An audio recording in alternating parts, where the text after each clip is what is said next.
Yes, my dudes, I'm Alex, and thanks for checking out another beat breakdown. Today we're going to be looking at Moses Boyd, Rye Lane Shuffle. I knew when I started making these beat breakdowns that this track was going to go straight on the list because the drums are just insane and Moses Boyd is a wicked player. So I've seen him play a lot around London, seen him play with people such as Nabaya Garcia, Theon Cross, Joe Armand-Jones, as well as his own solo project, Moses Boyd. So excited to break this one down. He's got like the most chilled out style. Looks like he's putting in no effort, but then underneath all of that, he's just unleashing this rhythmic wizardry. So let's check it out, man. Let's have a listen.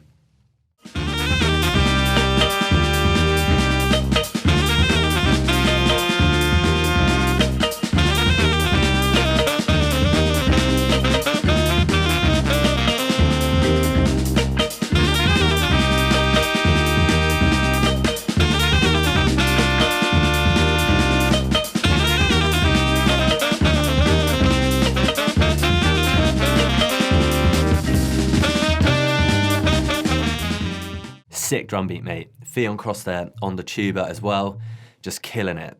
The track is in 4/4 time. It's 134 BPM. One little thing to watch out for is that all the hi-hats are going to be played on the offbeats.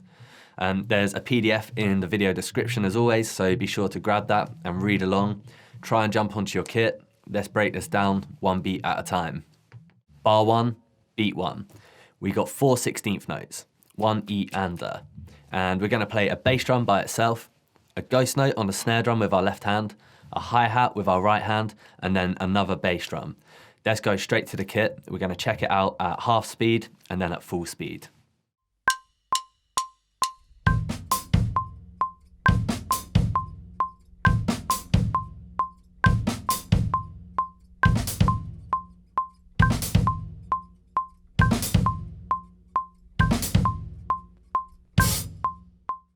Beat 2 of the bar, we're going to play a left-left on the snare drum, our right stick on the hi-hat, and a bass drum by itself.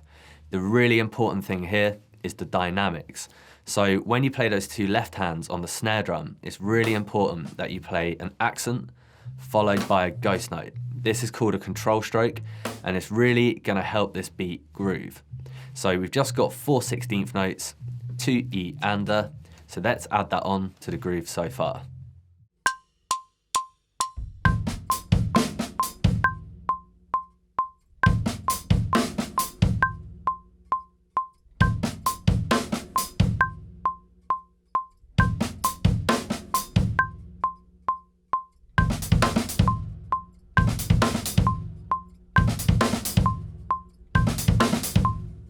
Beat 3 of the bar, we are straight back into another control stroke. So we want an accent on the snare drum, followed by a ghost note on the snare drum. Then we're going to hit our hi-hat with our right stick and another accent with our left. This gives us another group of 4/16 notes. So far we're just going to count our groove. 1 E and A, 2 E and A, 3 E and A. Let's give it a go on the kit.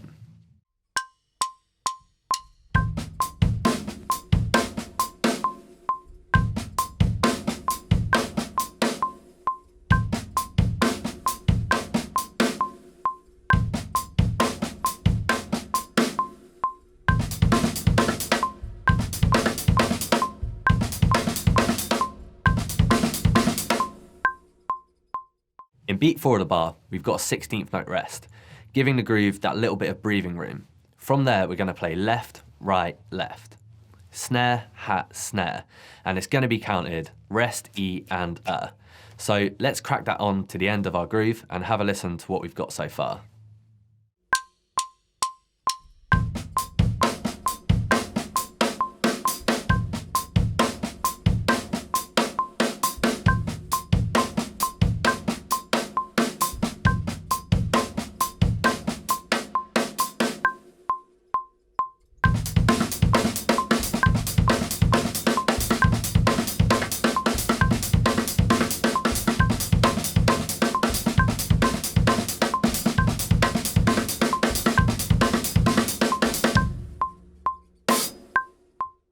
Nice work, mate, you smashed it.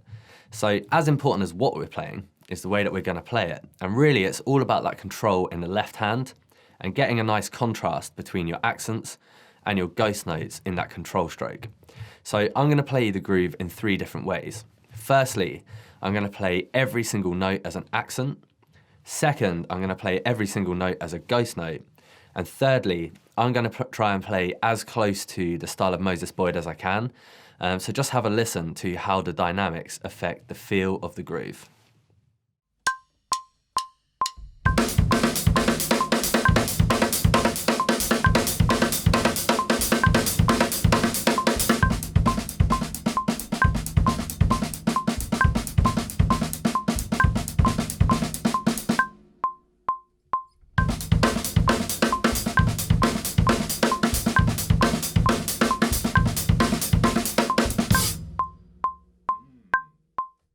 So hopefully that helped to highlight how much the dynamics can change the feel.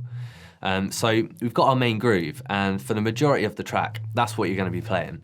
But there's quite a few fills in there. For the most part, they're based around 16th note triplets, so let's break one down. So take a look at the fill on the PDF. The very first beat of the bar is going to be played the exact same as the first beat of the bar in our groove, so we don't need to worry about that. We've already got that down. From there, on beat 2 of the bar, you're going to hit your snare drum and open hi-hat at the same time, and we're going to go into a triplet feel. So we're just going to play the very first and the very last triplet of beat 3 of the bar, leading into the downbeat of beat 3. On beat 3, you want to hit your bass drum with your open hi-hat. So the way that I would count that is 1 E and a 2, a 3.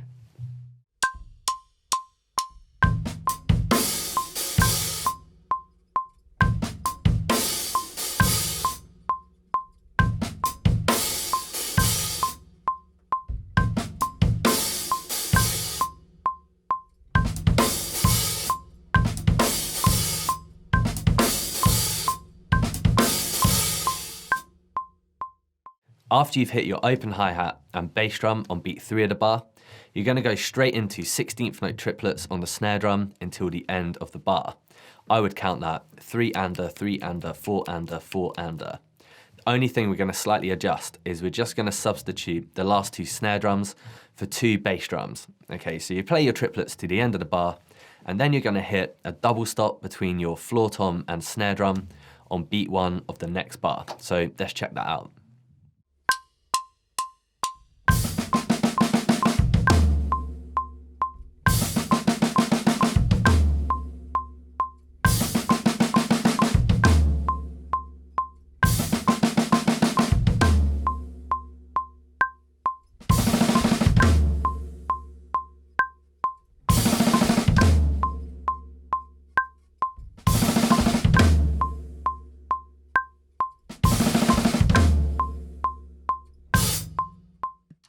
If you haven't really played phrases like that before, I would recommend having a quick go at the classic linear pattern, right, left, kick, kick.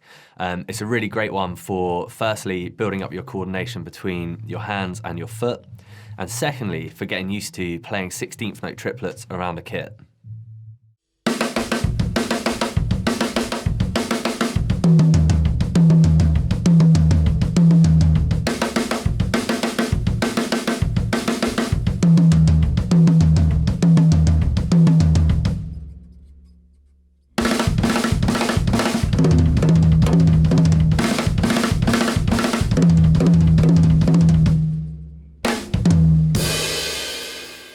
Nice. So if you've got that down, then let's finish off our fill. The second bar is a little bit easier than the first. So on beat 1, you're just going to play that double stop. Then you're going to wait until beat 3 of the bar to play your hi-hat foot. This kind of works as a count-in to the phrase that finishes off the bar. So from there, you're going to play a phrase that kind of mirrors the phrasing of bar 1. So you're going to play 2 double stops between your floor tom and your snare drum, and then a snare drum by itself. The counting of the last half of the bar would be 3 E and a, 4 E and a. Let's give it a go and see if we can piece it together.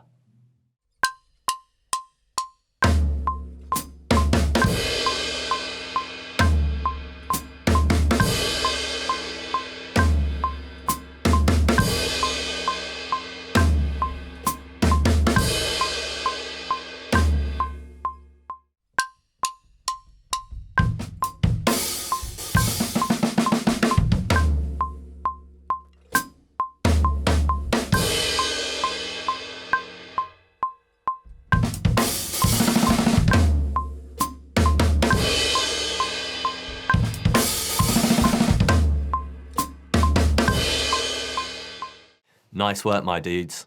As always, if you go and learn this beat, just tag me up, mate. I would love to see it. It's just @DrumHubTuition. Or just drop a comment below and let me know if you're digging it. So I hope to see you in the next beat breakdown. But for now, let's see if we can play Moses Boyd, Rye Lane Shuffle.